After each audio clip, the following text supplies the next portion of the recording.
1597년 9월 한반도의 남해 바다는 칠흑 같은 절망에 잠겨 있었습니다.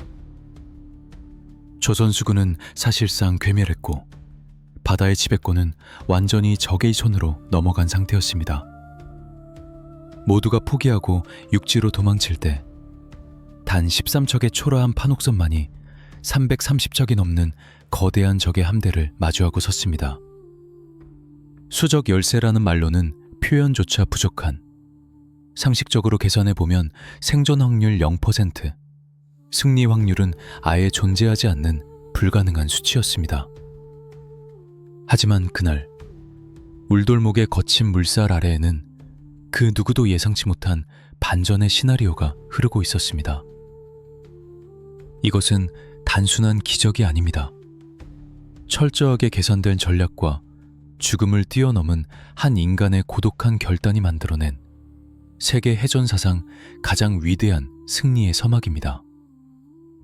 이 믿기지 않는 역전극이 과연 어떻게 가능했는지, 이순신 장군의 치밀한 심리전과 전술의 비밀을 끝까지 확인하고 싶으시다면 지금 바로 구독과 알림 설정을 눌러주세요. 전설이 시작되는 그날의 바다로 함께 들어가 보겠습니다. 이야기는 명량해전이 벌어지기 2달 전, 조선 수군 역사상 가장 뼈아픈 패배로 기록된 칠천량 해전에서 시작됩니다.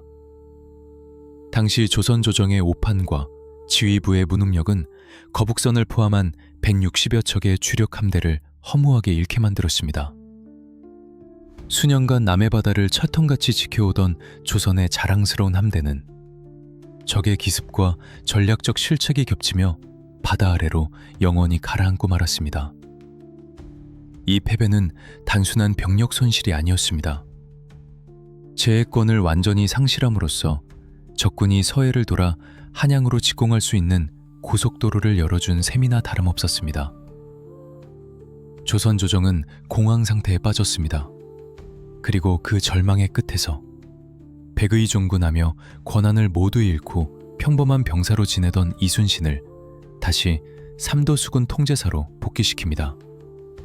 하지만 그에게 주어진 것은 화려한 취임식이 아닌 잿더미가 된 진영과 패배감에 젖어 눈빛을 잃은 소수의 병사들, 그리고 파손되어 기동조차 힘겨운 몇 척의 배뿐이었습니다.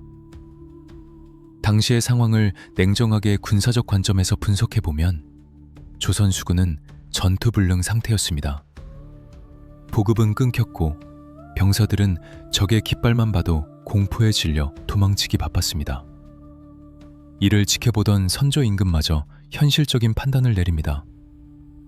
수군은 이제 희망이 없으니 바다를 포기하고 육군에 합류하여 싸우라는 교지를 내린 것입니다.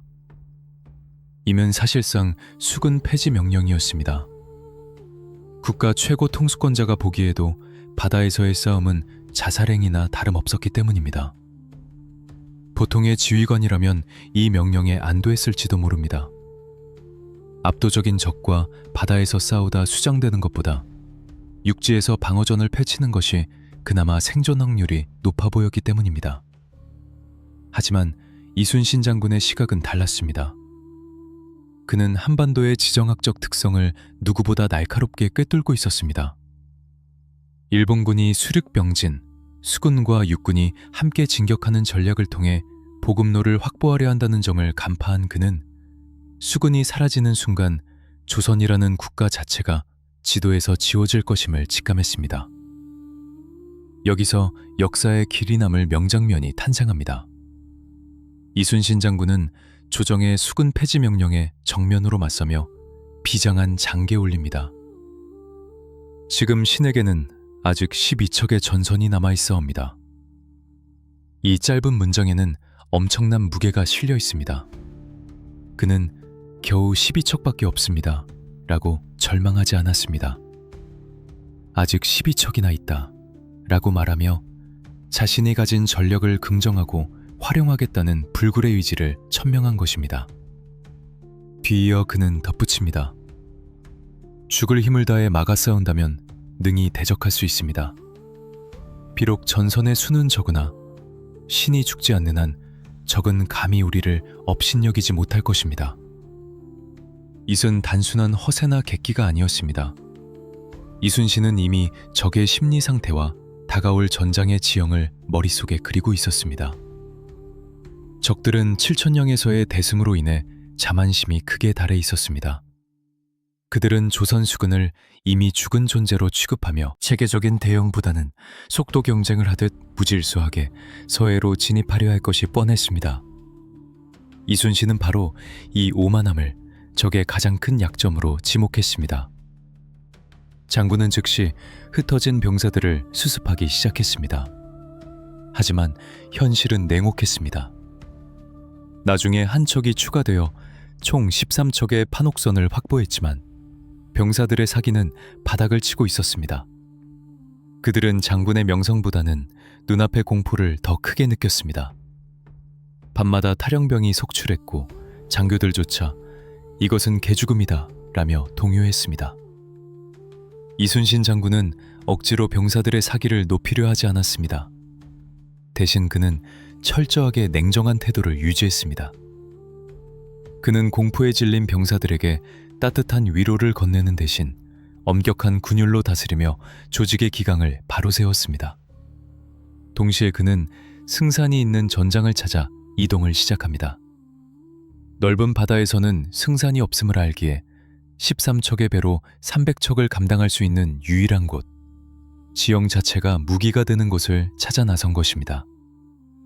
그가 선택한 곳은 바로 진도와 육지 사이의 좁은 해협, 울돌목이었습니다. 적군은 파죽지세로 다가오고 있었습니다. 일본 수군의 삼봉장들은 서로 먼저 공을 세우겠다며 경쟁적으로 함대를 몰아오고 있었습니다. 정보 보고에 따르면 적의 함대는 대략 333척, 조선 수군 13척에 무려 25배가 넘는 전력이었습니다. 단순한 산술적 계산으로는 아군 전선 1척당 적선 25척 이상을 상대해야 하는 상황. 게다가 적들은 조총으로 무장하고 수많은 실전 경험을 가진 베테랑들이었습니다. 전운이 감도는 1597년 가을, 이순신 장군은 함대를 이끌고 울돌목 인근 전라우 수영으로 진을 옮깁니다. 그는 왜 하필 이 좁고 위험한 물길을 선택했을까요? 바닷물이 바위에 부딪혀 우는 소리가 20리 밖에서도 들린다는 험한 곳. 아군조차 배를 다루기 힘든 이 사지로 함대를 끌고 들어간 장군의 의도는 과연 무엇이었을까요? 적의 함대가 수평선을 새까맣게 뒤덮으며 다가오고 있을 때 이순신 장군은 조용히 바다를 응시하고 있었습니다. 그의 머릿속에는 이미 전투의 시뮬레이션이 수없이 반복되고 있었습니다. 이제 곧 역사상 가장 극적인 드라마가 펼쳐질 무대가 완성되어 가고 있었습니다. 절망적인 숫자 13대 333. 그러나 장군에게는 비책이 있었습니다. 그는 어떻게 부하들의 뼛속까지 스며든 공포를 용기로 바꾸고 이 불가능한 싸움을 승리로 이끌 계획을 세웠을까요? 이순신 장군이 선택한 최후의 결전지는 전라남도 진도와 해남 사이의 좁은 해협, 바로 울돌목이었습니다. 당시 조선 수군의 장수들과 병사들은 이 결정을 도무지 이해할 수 없었습니다. 이곳은 배를 운용하기에 최악의 장소였기 때문입니다. 폭이 가장 좁은 곳은 불과 300여 미터 남짓, 물살의 속도는 시속 20km 육박하여 동양에서 가장 빠른 유속을 자랑하는 곳이었습니다. 바닥이 거칠고 암추가 많아 물이 소용돌이치며 바닥이 거칠고 암추가 많아 물이 소용돌이치며 깎아여 동양에 준유하십니다. 바닥이 두르고는 동아 배와민더고몇가 보가 조를민더 휘어가졌습니다. 바닥이 조기문 초정이 엄미는 건 둘이 소용돌이치며 풀옵쳐돔이다. 조선 감독 구일에 채어 비론 배고이 말신다. 비브민한 불이개도들은 초기만 타게 가시단. 조선 감독 그레바입니다. 이문당 심사가시며 포가바는 유역이십니다. 비공 유용에도는 다적심한 심이다 김원대 정건 유해봉 정교가 주드름무다. 주간조선 수군의 장수관 머여덤이난 빈동대 울돌먼군 듣도키 어듬 정동 동여원이다. 유십적인 주신 장군이 배그 도니문 거정 정화 최거침이다. 박악이 조선 중 이런 당구와 만짐이다. 국에 무리 함정도는 덩석희가 믿어. 이 훈정금을 재우든 밥탕함심이다. 그떠는 덩쇼를 미다. 이미는 조선 시군의 장수들과 병사들은 이 결정을 도미었습니다. 포가 물거머더 터메가 방석치 불과 300m. 다닥이 종고든 곳은 배물취역의 최악의 장소였기 때문입니다. 유시병 푸기 가장줍은 차셔역의 염소였기 때문입니다. 고구들 우리들을고 긴족을 구를 당실했다는 조선 장수들과 병사들은 종공십함이다. 고개문 종영고돔음 제역입니다. 직원분을 군족을 건십게옵니다. 조당 전충동 300한 장수답니다. 급을 10하다여. 니분다 전신 장군이 정문호입여도 지금동다. 8월 죄속 제봉입헌은 전전 수감슴이라 조신정보 물돌목이었습니다. 울돌목 겨정복일 주어 파가 들고 배로입니다. 조선 자양고도 봄이옵니다. 파견 총권을 고동의 도움이었습니다. 차짐이 전엄정 중공을 취미와서였겠습니다. 이수신 장금죽을 죄보며 바가목해 최역에 졌습니다. 이곳은 배를 운용하기에 최악의 장소였기 때문이다. 이순신 장군의 창정여 지정은 육돌이 언니가 종시든 조선 종글과의 충공배더는 치우였습니다. 조선 최고조른 구성과 분과 7회 유서봅니다.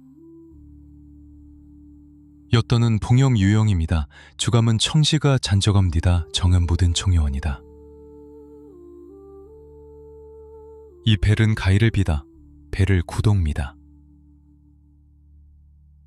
배를 주가 장죽에 담셔 배를 주동 이주곰이다. 배를 차다가 잃어뿐이었어요. 전담인 피다. 배를 뒤담한 초상인데요. 배를 윤주간 피다. 이 동정의여지만 대돈 전주를 보있습니다. 배들을 펑치망시는 모럭퉁은 지대문이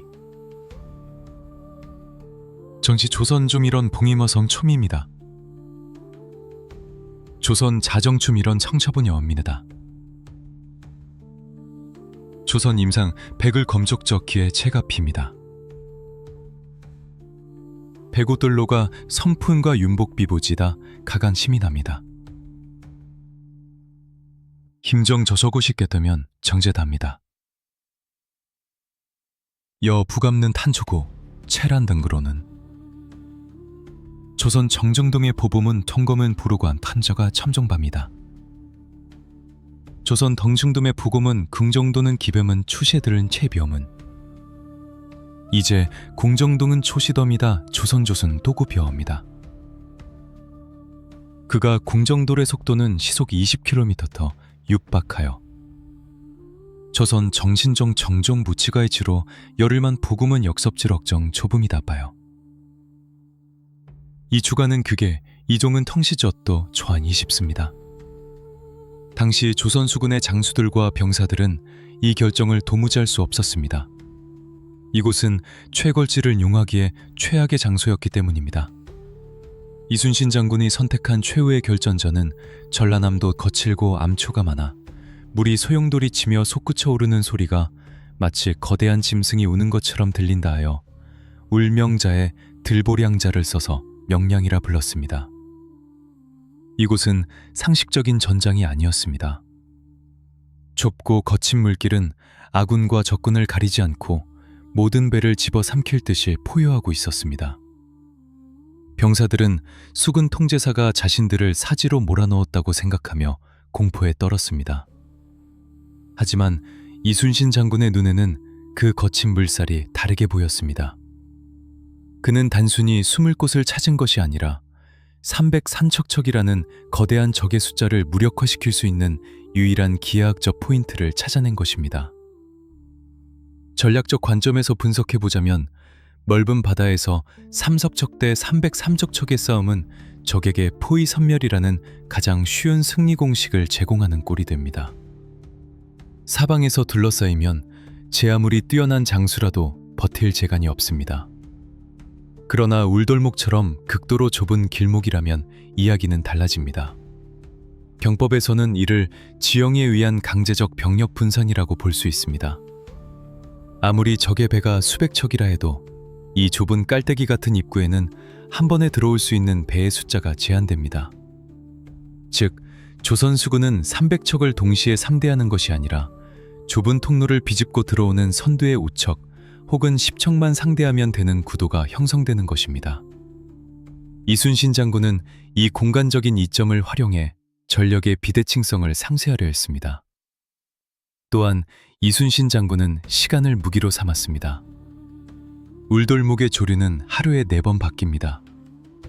밀물과 썰물이 교차할 때마다 물의 흐름이 급격하게 변하는데 장군은 이 타이밍을 완벽하게 계산하고 있었습니다. 적들이 순조, 물 흐름을 타고 들어오는 것들을 타고 공격해 오겠지만 정해진 시간이 지나면 조류가 역류하면서 적들의 퇴로를 차단하고 진영을 붕괴시킬 거대한 자연의 덫이 발동될 것임을 예견했습니다. 그는 단순한 해군 제독을 넘어 해양학자이자 지리학자로서 전장을 완벽하게 장악하고 있었던 것입니다. 하지만 아무리 완벽한 전략과 지형적 이점이 있어도 해결되지 않는 치명적인 문제가 있었습니다. 바로 사람이었습니다. 결전이 다가올수록 조선 수군의 진영에는 짙은 패배감이 감돌았습니다. 탈영을 시도하다 잡혀오는 병사가 줄을 이었고 장수들조차 눈빛이 흔들렸습니다. 칠천량에서의 참혹한 기억, 그리고 수평선을 가득 메운 적의 위용은 인간이 감당할 수 있는 공포의 임계점을 넘어서고 있었습니다. 전략이 아무리 훌륭해도 그것을 수행할 병사들이 얼어붙어 있다면 무용지물입니다. 이순신 장군은 적과 싸우기 전에 먼저 아군 내부의 공포라는 적과 싸워야 했습니다. 결전 전날인 9월 15일, 이순신 장군은 전 장수들을 소집합니다. 팽팽한 긴장감이 감도는 막사한 장수들은 고개를 들지 못했습니다. 침묵을 깨고 장군은 입을 열었습니다. 그의 목소리는 높지 않았으나 좌중을 압도하는 서늘한 기백이 서려 있었습니다. 경법에 이르기를 죽고자 하면 살 것이요 살고자 하면 죽을 것이다. 또한 한 사람이 길목을 지키면 1000명의 적도 두렵게 할 수 있다. 고했다. 지금 우리를 두고 하는 말이다. 이것이 바로 그 유명한 필사즉세의 명언입니다. 이 말은 단순한 정신론 강조가 아니었습니다. 더 이상 물러설 곳이 없는 절벽 끝에서 생존 본능을 뒤집어 전투 의지로 승화시키려는 고도의 심리 전술이었습니다. 그는 병사들에게 우리는 이길 수 있다는 막연한 희망을 주지 않았습니다. 대신 죽음을 각오해야만 비로소 살 길이 열린다는 냉혹한 진실을 직시하게 만들었습니다. 공포를 피하지 말고 정면으로 마주하라는 주문이었습니다. 장군은 이어서 엄명했습니다. 너희가 조금이라도 군령을 어긴다면 군법으로 다스릴 것이며 결코 용서하지 않을 것이다. 이는 극한의 상황에서 지휘체계가 무너지는 것을 방지하기 위한 강력한 통제 수단이었습니다. 그는 따뜻한 덕장이기에 앞서 승리를 위해 가장 효율적인 결정을 내릴 숫장이기에 앞서 승리를 위해 가장 효율적인 결정을 내리는 냉철한 전략가였습니다. 이 훈시를 통해 흔들리던 지휘부는 다시금 강력한 규율로 묶이게 되었고 병사들은 적에 대한 공포보다 장군의 엄명에 더 큰 긴장감을 느끼며 전투태세를 갖추게 되었습니다. 이순신 장군은 함대를 울돌목의 가장 좁은 목에 일자진으로 배치했습니다. 13척의 배가 가로로 길게 늘어서서 마치 바다 위의 성벽처럼 길목을 막아선 것입니다. 이는 뒤로 물러서지 않겠다는 배수의 진이자 좁은 길목을 통과하려는 적을 집중 포화로 요격하겠다는 전술적 포석이었습니다. 마침내 운명의 날인 9월 16일 새벽이 밝아오고 있었습니다. 안개가 자욱하게 낀 바다. 울돌목의 물살은 여느 때보다 거칠게 울부짖고 있었습니다. 저 멀리 어둠 속에서 수백 개의 등불이 도깨비불처럼 일렁이기 시작했습니다. 첩보대로 303척허에 달하는 일본의 대함대가 마치 거대한 해일처럼 울돌목 입구로 세도에 들어오고 있었습니다. 그들이 일으키는 물보라와 깃발의 물결은 보는 것만으로도 압도적이었습니다. 일본군 지휘부는 자신만만했습니다. 그들은 13척의 조선배를 보고 비웃었을 것입니다. 단숨에 들이받아 부숴버려라. 선봉장 구루시마 미치우사가 이끄는 정예 돌격대가 거친 물살을 타고 맹렬한 속도로 돌진해 왔습니다. 그들은 이 좁은 해협이 자신들의 무덤이 될 것이라고는 꿈에도 생각하지 못했습니다. 반면 조선 수군의 다른 배들은 적의 엄청난 규모에 질려 슬금슬금 뒤로 물러나기 시작했습니다. 오직 이순신 장군이 탑승한 대장선 한 척만이 홀로 그 자리에 닻을 내리고 버티고 섰습니다. 망망대해에 홀로 남겨진 느낌. 1대 303. 이제 곧 세계 해전 역사상 전무후무한 단 한 척의 전함대 함대의 대결이 시작되려 하고 있었습니다. 과연 이순신 장군의 대장선은 홀로 몰려오는 적의 파도를 견뎌낼 수 있을까요? 겁에 질려 도망치려는 부하 장수들을 어떻게 다시 전장으로 불러들였을까요? 홀로 수백 척을 막아선 그 고독하고 처절했던 전투의 순간, 제3부 동목 경천 한 척의 배가 함대를 막아쓰다 배내서 그 숨막히는 현장이 계속됩니다. 1597년 9월 16일 이른 아침, 마침내 명량의 바다에 운명의 시간이 찾아왔습니다. 아침 안개가 서서히 걷히자 수평선을 가득 메운 330여 척의 적선이 그 위용을 드러냈습니다. 마치 바다 그 자체가 적으로 변해버린 듯 끝이 보이지 않는 도제숲이 울돌목에 거센 물살을 타고 맹렬하게 밀려오고 있었습니다. 반면 그들을 막아서야 할 조선 수군의 진영은 초라하기 그지없었습니다. 아니, 초라하다는 말조차 사치였습니다. 전투가 시작되자마자 우려했던 일이 벌어졌습니다.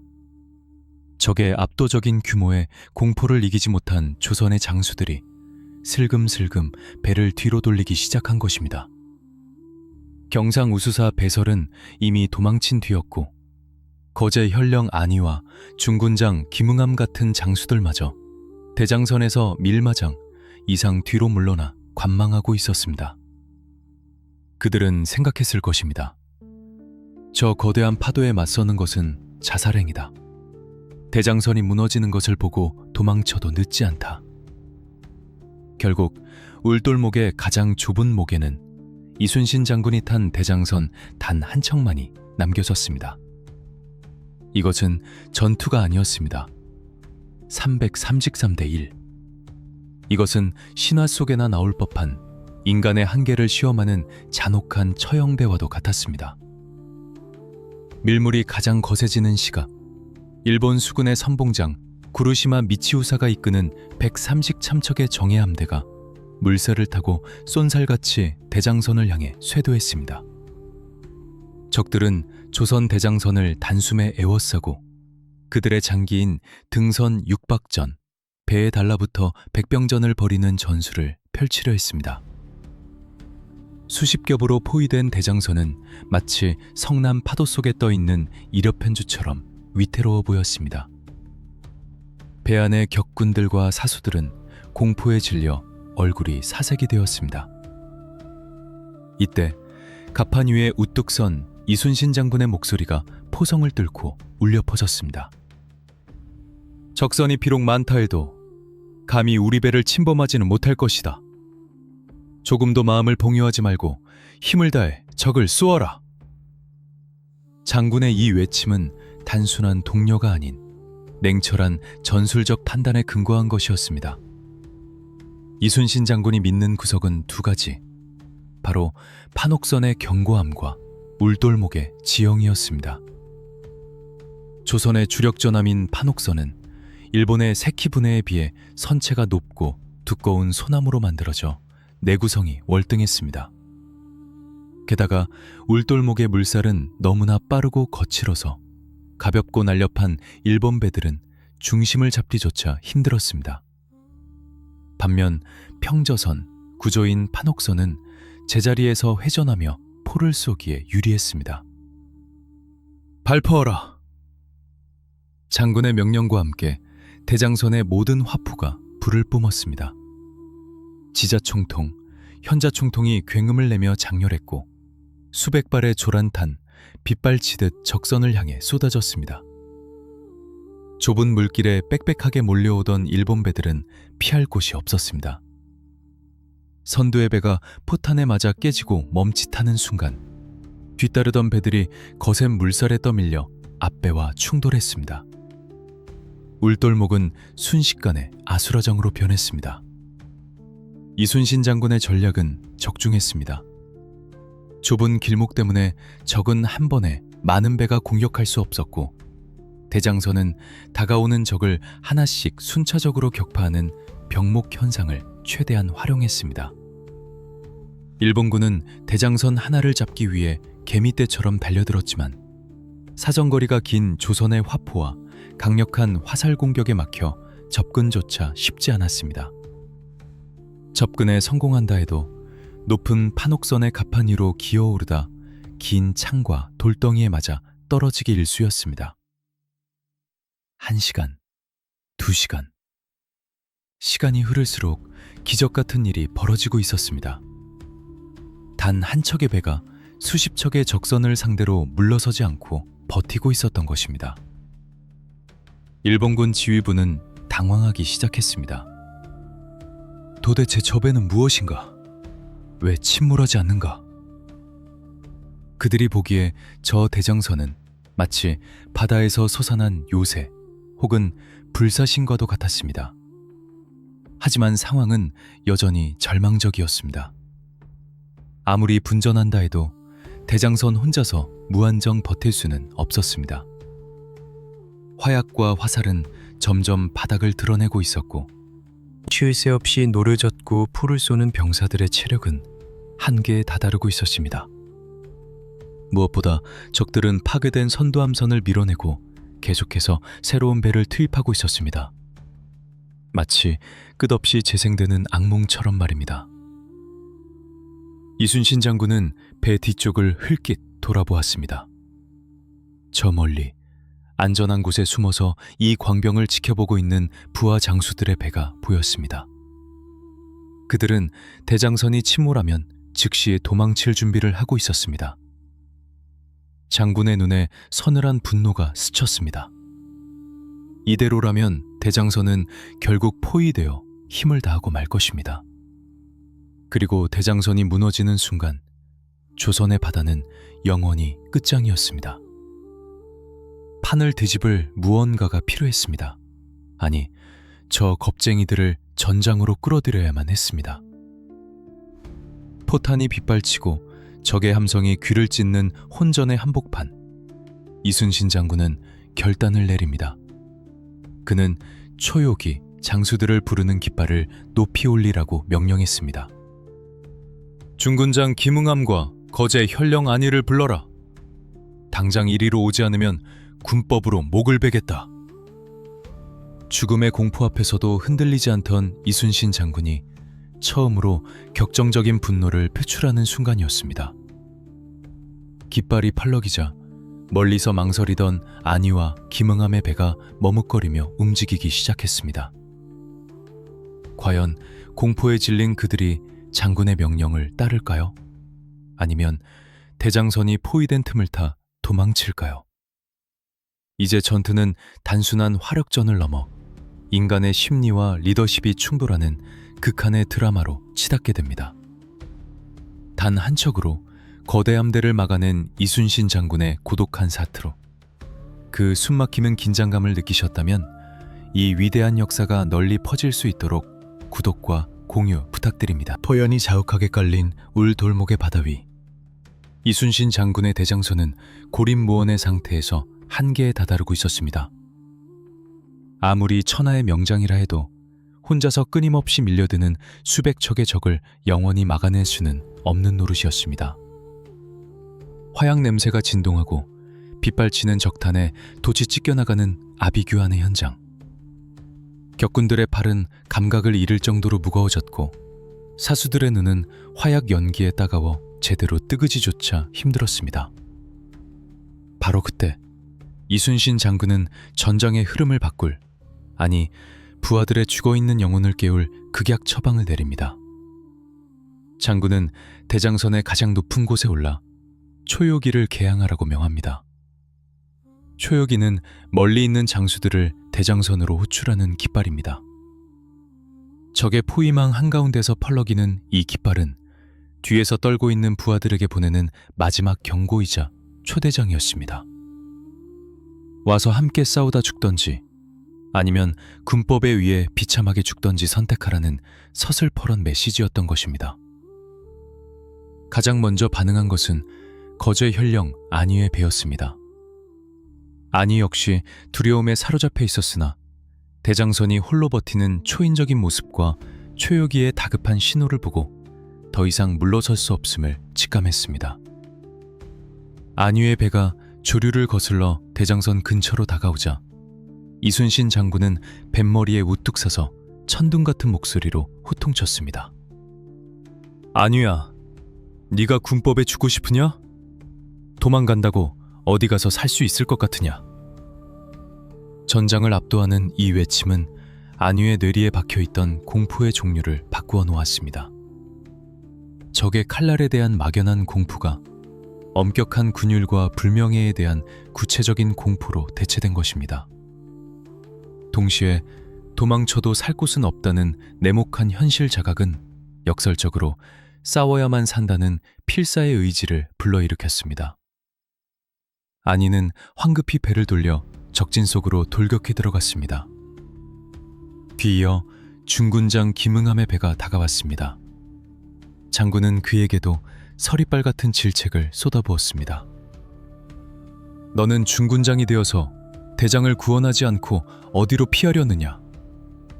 죄를 따지자면 목을 베어 마땅하나 지금은 공을 세울 기회를 주겠다. 이것은 단순한 협박이 아니었습니다. 극한의 공포로 마비된 부하들의 이성을 더 큰 권위와 규율로 강제적으로 깨우는 고도의 리더십이었습니다. 장군의 호통을 들은 두 장수의 배가 전투에 합류하자 전장의 공기는 순식간에 바뀌었습니다. 홀로 싸우던 대장선의 부담이 분산되기 시작했고 무엇보다 병사들 사이에 우리도 싸울 수 있다, 장군님이 우리를 지켜보고 계신다는 유대감과 투지가 불타오르기 시작했습니다. 안위의 배가 적진 깊숙이 파고들자 일본군 지휘부는 타깃을 변경했습니다. 저놈을 먼저 잡아라. 개미떼처럼 많은 일본군 배들이 안위의 배를 포위하고 개미가 달라붙듯 기어오르기 시작했습니다. 이것이 바로 일본 수군의 장기인 등선 백병전이었습니다. 안위의 배는 순식간에 위기에 처했습니다. 갑판 위에서 치열한 육박전이 벌어지려는 찰나 이순신 장군은 대장선의 뱃머리를 돌려 안위의 배를 구하기 위해 돌진했습니다. 이때 조선 수군의 주력함인 판옥선의 진가가 유감없이 발휘되었습니다. 판옥선은 일본의 주력함인 세키부네와는 근본적으로 설계사상이 다른 전함이었습니다. 판옥선은 바닥이 평평한 평저선으로 회전 반경이 짧아 좁은 울 돌목에서도 자유자재로 방향을 바꿀 수 있었습니다. 반면 일본 배는 바닥이 뾰족하여 속도는 빠르지만 방향 전환이 어렵고 선체가 약했습니다. 더욱 결정적인 차이는 나무의 재질에 있었습니다. 조선의 판옥선은 단단하고 두꺼운 소나무로 만들어져 웬만한 충격에도 끄떡없었지만 일본 배는 가벼운 삼나무나 전나무로 만들어져 내구성이 현저히 떨어졌습니다. 이순신 장군은 이 차이를 공격 무기로 활용했습니다. 바로 충파 전술입니다. 거대한 성체 같은 판옥선이 거친 물살을 타고 내려와 일본 배의 측면을 들이받는 순간 굉음과 함께 일본 배들은 말 그대로 산산조각이 났습니다. 판옥선의 뱃머리는 마치 거대한 망치와 같았고 일본 배들은 달걀 껍데기처럼 부서져 나갔습니다. 배에 타고 있던 일본 병사들은 충격으로 튕겨나가거나 부서진 배 조각과 함께 소용돌이 치는 물속으로 사라져갔습니다. 쾅! 쾅쾅! 울돌목의 좁은 수로는 서로 부딪히고 깨지는 일본 배들의 파열음으로 가득 찼습니다. 안유의 배를 구하기 위해 대장선이 빗발치는 포탄을 뚫고 적선을 들이받아 침몰시키자 이를 본 다른 조선 장수들도 용기백배하여 전장으로 뛰어들기 시작했습니다. 이제 13척의 배가 모두 하나의 유기체처럼 움직이며 일본 함대를 압박해 들어갔습니다. 처음에는 조선 수군을 얕잡아 보고 덤벼들었던 일본군도 당황하기 시작했습니다. 접근해서 칼을 휘두르려 해도 높은 판옥선의 갑판에 닿을 수 없었고 멀리서 조총을 쏘아도 두꺼운 방패판을 뚫지 못했습니다. 반면 조선 수군은 높은 위치에서 아래를 내려다보며 화포와 불화살, 돌덩이를 퍼부으며 적을 유린했습니다. 좁은 해협에 갇힌 일본 함대는 오도 가도 못한 채 서로 뒤엉켜 혼란에 빠졌습니다. 전투는 절정을 향해 치닫고 있었습니다. 아비규환의 현장 속에서 이순신 장군의 눈빛은 더욱 차갑게 빛나고 있었습니다. 그는 하늘을 올려다보고 다시 물길을 내려다보았습니다. 그가 기다리던 진짜 무기, 인간의 힘으로는 거스를 수 없는 대자연의 힘이 작동할 시간이 다가오고 있었기 때문입니다. 조류가 바뀌고 있었습니다. 밀려들던 물이 멈추고 거대한 바다가 방향을 틀어 적들을 집어삼킬 준비를 마쳤습니다. 이순신 장군이 설계한 완벽한 덫, 그 최후의 일격이 어떻게 일본 함대를 괴멸시켰는지 궁금하지 않으신가요?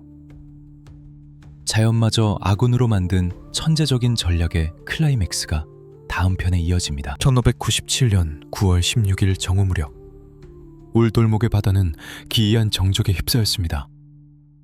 아침부터 맹렬하게 북서쪽으로 흐르던 밀물이 거짓말처럼 멈춰섰습니다.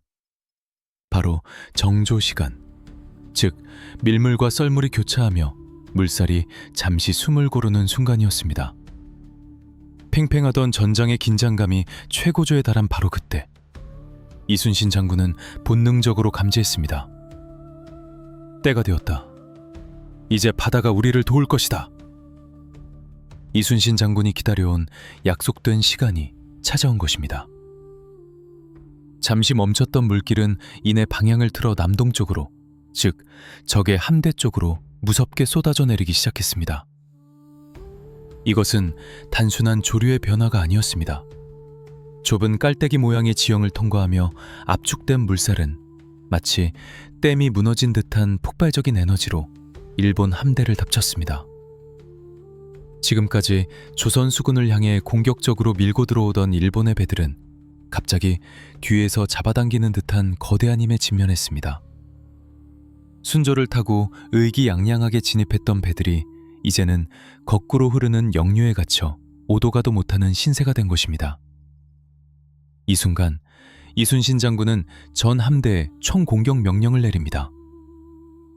전군, 닻을 올리고 적을 향해 돌격하라! 물살을 타고 적을 들이받아라! 상황은 180도 역전되었습니다. 조금 전까지는 일본군이 물살을 타고 공격하고 조선 수군이 버티는 형국이었지만 이제는 조선 수군이 등 뒤에서 불어오는 조류의 힘을 받아 가속도를 붙여 적을 타격하는 내리막길 싸움이 된 것입니다. 판옥선의 육중한 선체가 물살을 타고 미끄러지듯 돌진했습니다. 반면 거센 물살을 거슬러야 하는 일본의 새끼분해들은 제자리에 멈춰 있거나 뒤로 밀려나고 있었습니다. 조선의 격군들이 한 번 노를 저으면 배는 화살처럼 튀어나갔지만 일본군은 10번을 저어야 겨우 제자리를 유지할 수 있었습니다. 기동력의 격차가 극대화된 이 시점, 조선 수군의 충파 전술은 파괴력이 배가 되었습니다. 가속도가 붙은 판옥선이 일본 배의 측면을 강타할 때마다 나무가 찢겨나가는 비명과 함께 적선이 산산조각 맞습니다. 통제 불능 상태에 빠진 일본 배들은 후퇴하려고 뱃머리를 돌리려 했지만 뒤따라 들어오던 자기 편 배들과 엉키며 끔찍한 연쇄 충돌을 일으켰습니다. 좁은 수로에 빽빽하게 들어찬 330여 척의 배들은 서로가 서로의 퇴로를 막는 거대한 감옥이 되어버렸습니다. 이것이 바로 이순신 장군이 노렸던 지형과 조류를 이용한 자멸의 덫이었습니다. 이 혼란의 한복판에서 일본 수군의 선봉장이자 전투의 핵심 지휘관이었던 구루시마 미치우사 대장선이 고립되었습니다. 그는 해적 출신으로 바다에 능통하다고 자부했으나 울돌목의 변덕스러운 성격은 그의 상식을 완전히 벗어난 것이었습니다. 물살에 휩쓸려 중심을 잃은 그의 배는 조선 수군의 집중 포화 대상이 되었습니다. 안희와 김응함의 배가 구루시마의 대장선을 포위했습니다. 빗발치는 화살과 포탄 세례 속에 일본군 선봉대의 지휘체계는 완전히 마비되었습니다. 화려하게 장식되었던 적장의 배는 처참하게 부서져 가라앉기 시작했습니다. 그리고 마침내 적장 구루시마가 쓰러졌습니다. 이순신 장군은 적의 사기를 완전히 꺾어버릴 결정적인 심리전을 감행합니다. 물에 빠진 적장의 시신을 건져 올려 대장선 뱃머리에 높이 매달도록 한 것입니다. 저것을 보라. 너희 장수는 이미 끝났다. 멀리서도 선명하게 보이는 붉은 비단 옷을 입은 적장의 처참한 최후. 이 광경을 목격한 일본 병사들의 심리는 당황에서 공포로 그리고 절망으로 급격히 무너져 내렸습니다. 불사신처럼 버티는 이순신 장군에 대한 경외감, 통제할 수 없는 자연에 대한 공포, 그리고 지휘관의 죽음이 겹치면서 일본군의 전의는 산산조각이 났습니다. 도망쳐라! 이곳은 지옥이다! 이순신은 사람이 아니다. 바다의 신이 돕고 있다. 조금 전까지 조선 수군을 남김없이 수장시키라고 호기롭게 외치던 일본군은 이제 서로 먼저 빠져나가기 위해 아군배를 밀치고 들이받는 추태를 보였습니다. 하지만 썰물은 그들을 쉽게 놓아주지 않았습니다. 빠져나가려는 배와 밀려오는 배들이 뒤엉켜 울돌목은 거대한 선박의 무덤으로 변해갔습니다. 이순신 장군은 이 기회를 놓치지 않고 더욱 맹렬하게 몰아붙였습니다. 한 놈도 살려보내지 마라. 이 바다가 그들의 무덤이 되게 하라. 조선 수군의 13척 전함은 마치 백척이 된 듯 전장을 누비며 패주하는 적들을 유린했습니다. 바다는 부서진 선체 조각과 적들이 버리고 간 깃발들로 뒤덮였습니다. 불가능해 보였던 13대 303잠의 싸움이 이제는 일방적인 사냥으로 변해버린 것입니다. 하지만 이순신 장군은 흥분하지 않았습니다. 그는 냉철한 눈으로 전황을 살피며 아직 완전히 끝나지 않았음을 직시했습니다. 적의 숫자는 여전히 압도적으로 많았고 뒤쪽에는 아직 전투에 참여하지 않은 수백 척의 적선이 대기하고 있었기 때문입니다. 그들이 전열을 재정비하여 반격해온다면 13척의 배와 지친 병사들로는 버티기 힘들 수도 있었습니다. 적에게 조선 수군의 뒤에는 더 거대한 무언가가 있다는 착각을 심어주어 감히 다시는 덤빌 엄두조차 내지 못하게 만들 마지막 쐐기가 필요했습니다. 바다의 흐름을 이용해 전세를 뒤집은 이순신 장군. 이제 그는 또 하나의 기막힌 치략으로 적의 영혼까지 속이려 합니다. 전투의 대미를 장식할 힘없는 백성들과 함께 만든 감동적인 위장 전술. 과연 일본군이 300척이 넘는 배를 남겨두고도 뒤도 돌아보지 않고 도망칠 수밖에 없었던 마지막 이유가 무엇인지 궁금하다면 다음 이야기를 기대해 주세요. 울돌목의 물살이 바뀌고 일본군의 선봉대가 괴멸적인 타격을 입었음에도 불구하고 여전히 바다 위에는 수백 척의 적선이 남아 있었습니다. 비록 좁은 수로에 갇혀 혼란에 빠졌다 해도 그들은 언제든 전열을 정비해 반격할 수 있는 막강한 전력을 보유하고 있었습니다. 일본군 지휘부는 생각했을 것입니다. 저 13척이 전부일 리가 없다. 저 끈질긴 저항 뒤에는 분명 더 큰 함정이 있을 것이다. 그들의 불안감은 전장의 뒤편, 희뿌연 화얀 연기 너머에서 나타난 거대한 그림자들로 인해 확신으로 바뀌었습니다. 그리고 그 확신은 이내 극심한 공포가 되었습니다. 아직도 이순신 장군의 마지막 히든카드가 무엇인지 모르신다면 이 전술이야말로 명량대첩을 완성한 신의 한 수였음을 기억해야 합니다. 놀라운 반전의 드라마를 끝까지 함께 하시려면 지금 구독 버튼을 확인해 주세요. 전투가 한창일 때 이순신 장군의 함대 후방에는 수많은 배들이 도열해 있었습니다. 멀리서 보면 마치 조선 수군의 본대가 뒤늦게 합류하여 지원 사격을 준비하는 것처럼 보였습니다. 수평선을 가득 메운 그 웅장한 위용에 일본군은 경악했습니다. 역시 함정이었다. 조선의 주력 한 대가 매복해 있었다. 이미 삼봉대가 박살나고 지휘관마저 잃은 일본군에게 뒤이어 나타난 거대 함대의 존재는 절망 그 자체였습니다. 저 13척도 괴물 같은데 뒤에 수백 척이 더 있다니. 일본군의 전위는 0으로 수렴하다 못해 마이너스로 떨어졌습니다. 더 이상의 전투는 의미가 없었습니다. 살 길은 오직 하나, 뱃머리를 돌려 도망치는 것뿐이었습니다. 하지만 그 거대한 지원 함대의 정체는 사실 조선 수군의 전함이 아니었습니다. 그것은 인근 피난민들의 낡은 어선과 식량을 나르던 협선들이었습니다. 이순신 장군은 전투 전에 미리 지시를 내려두었습니다. 백성들은 뒷산에 올라가거나 배를 타고 멀리서 함성을 지르고 배 위에는 군복을 걸쳐 군사처럼 보이게 하라. 이것은 치밀하게 계산된 고도의 심리전이자 기만 전술이었습니다. 죽음을 각오한 백성들은 장군의 뜻을 받들어 전쟁터 한복판까지 배를 몰고 나왔고 맹렬하게 북을 치고 함성을 지르며 마치 정규군인 것처럼 연기했습니다. 이것은 단순히 병사들만의 전투가 아니었습니다. 군과 관, 그리고 민이 하나가 되어 만들어낸 거대한 오케스트라였습니다. 일본군의 눈에는 그들이 훈련된 정예병으로 보였을 것이고 그 착각은 300척이 넘는 대함대를 공포로 몰아넣어 스스로 퇴각하게 만들었습니다. 13척의 판옥선이 물리적으로 적을 타격했다면 백성들의 유령함대는 적의 심리를 완벽하게 타격하여 전장을 지배한 것입니다. 오후 늦은 시각, 해가 서쪽으로 기울기 시작할 무렵 마침내 거대했던 일본 함대는 썰물과 함께 남의 먼바다로 쫓기듯 물러갔습니다. 그들은 뒤도 돌아보지 않고 달아났고 울돌목의 거센 파도 소리만이 다시 전장을 채웠습니다. 이순신 장군은 적들이 완전히 시야에서 사라지는 것을 확인하고 추격 중지 명령을 내립니다. 궁구막추, 쫓지지 마라.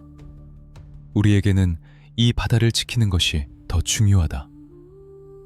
이것은 승리에 도취되지 않는 명장의 품격을 보여주는 대목입니다. 13척으로 수백 척의 적진 한복판으로 추격해 들어가는 것은 자칫 역포위 당할 수 있는 위험한 행동임을 알았기 때문입니다.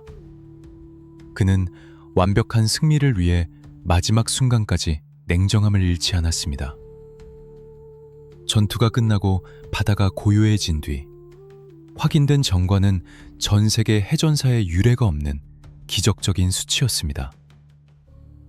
조선 수군 출전 함선 13척, 손실 함선 0척, 인명피해 전사자 2명, 부상자 5명, 기록에 따라 약간의 차이는 있으나 극소수임은 명확함. 일본 수군 출전 함선 133척, 후방대디 포함 330여 척, 피해 함선 31척 완파. 전투 불능 및 파손된 배까지 합치면 그 수는 훨씬 더 많음. 인명 피해 수천 명 추정. 선봉장 구루시마 미치우사 사망. 13대 333이라는 말도 안 되는 전력 차이. 생존 확률 0%의 전투. 그러나 결과는 아군 피해 제로에 가까운 퍼펙트 게임이었습니다. 이것은 단순한 승리가 아니라 상식을 파괴하고 불가능을 가능으로 바꾼 인류 역사의 위대한 유산입니다. 병사들은 서로의 얼굴을 쳐다보며 믿을 수 없다는 표정을 지었습니다. 우리가 살았다. 아니, 우리가 이겼다. 죽음의 공포가 가득했던 아침의 바다는 이제 환희와 감격의 눈물로 채워졌습니다.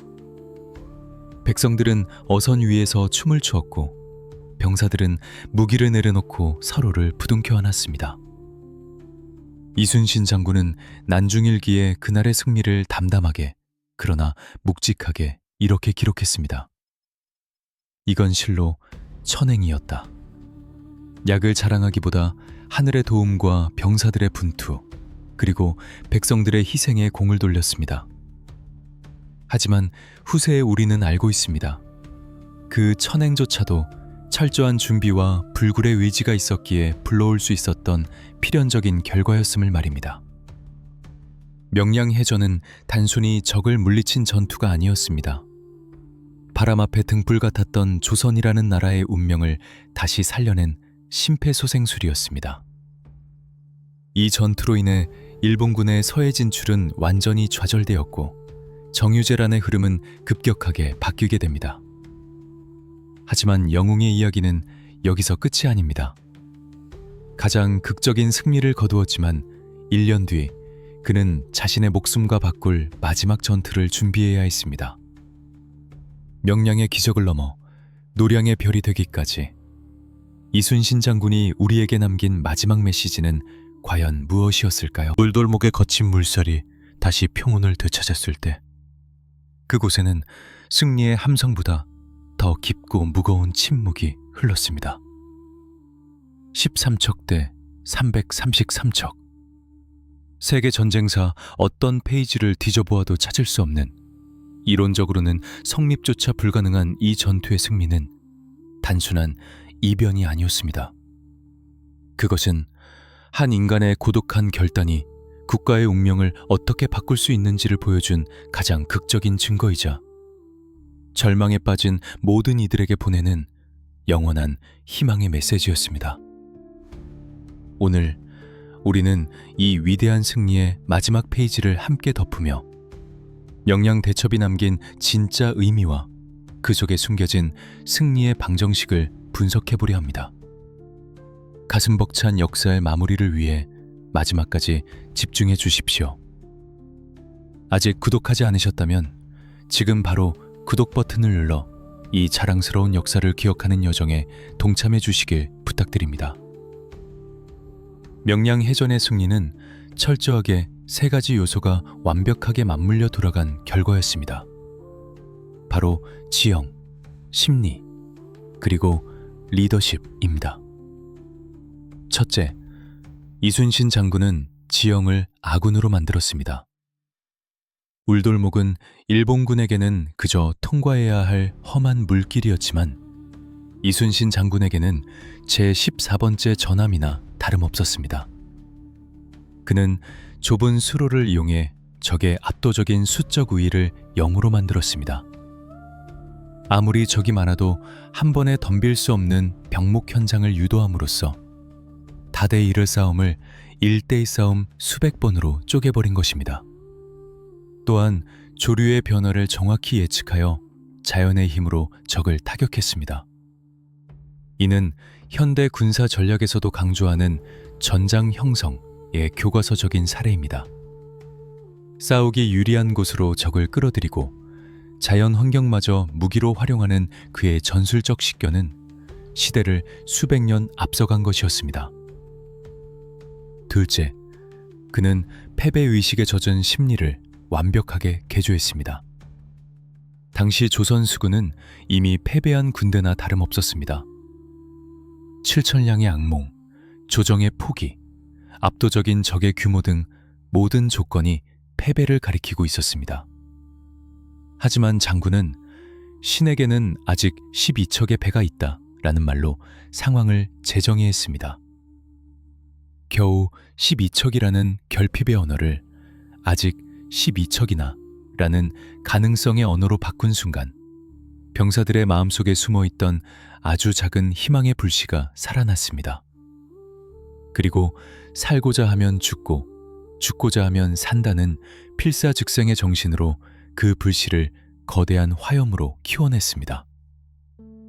공포를 용기로 전환시키는 이 놀라운 심리전이야말로 명량의 기적을 만든 원동력이었습니다. 셋째, 솔선수범의 리더십입니다. 전투 초반 부하 장수들이 두려움에 떨며 뒤로 물러나 있을 때 이순신 장군의 대장선은 홀로 적진 한복판에 닻을 내렸습니다.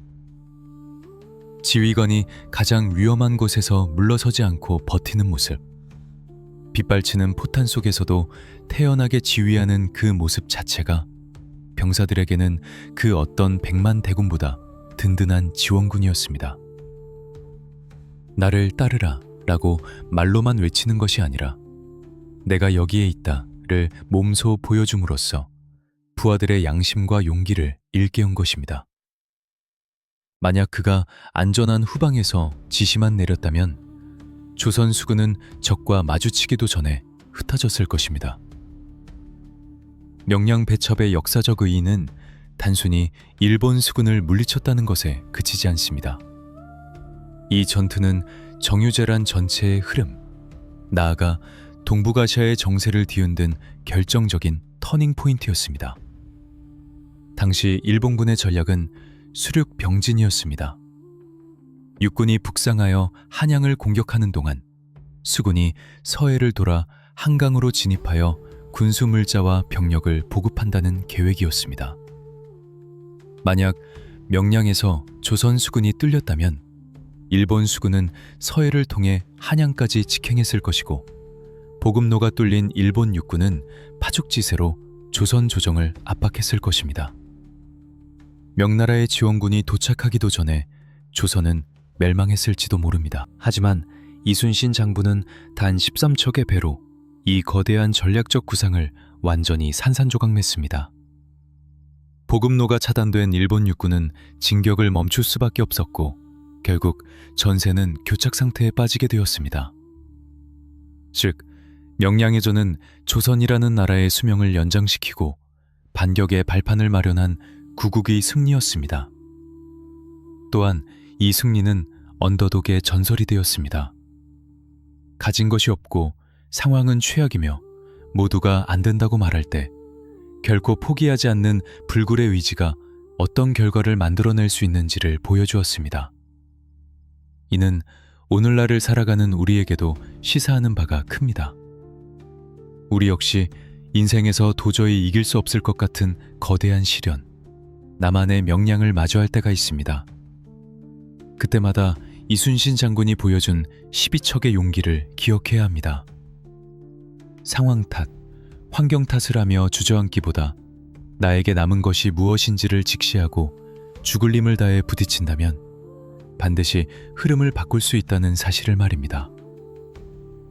전투가 끝난 후 장군은 승리의 공을 자신에게 돌리지 않았습니다. 그는 난중일기에 이 모든 것이 천행이었다고 적으며 겸손해했습니다.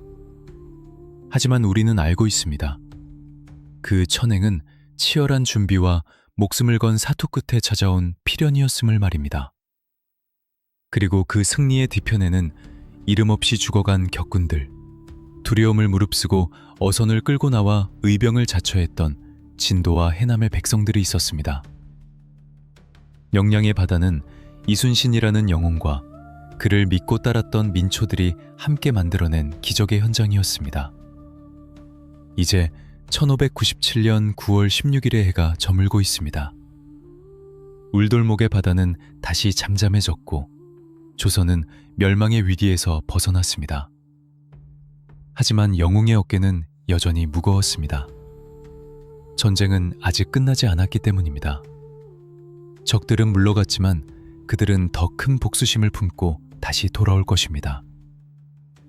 그리고 1년 뒤인 1598년 겨울, 이순신 장군은 7년 전쟁의 종지부를 찍기 위해 그리고 자신의 운명을 마감하기 위해 마지막 바다로 향합니다.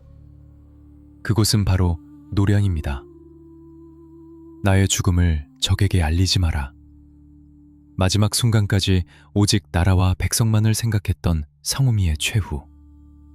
그 비장하고도 슬픈 마지막 전투가 기다리고 있습니다. 지금까지 13척으로 333척을 박살낸 이순신의 기적, 명량대첩 시리즈를 사랑해주신 여러분께 진심으로 감사드립니다. 여러분의 뜨거운 관심 덕분에 위대한 역사를 다시 한번 생생하게 되살릴 수 있었습니다. 하지만 우리의 역사 여행은 여기서 멈추지 않습니다.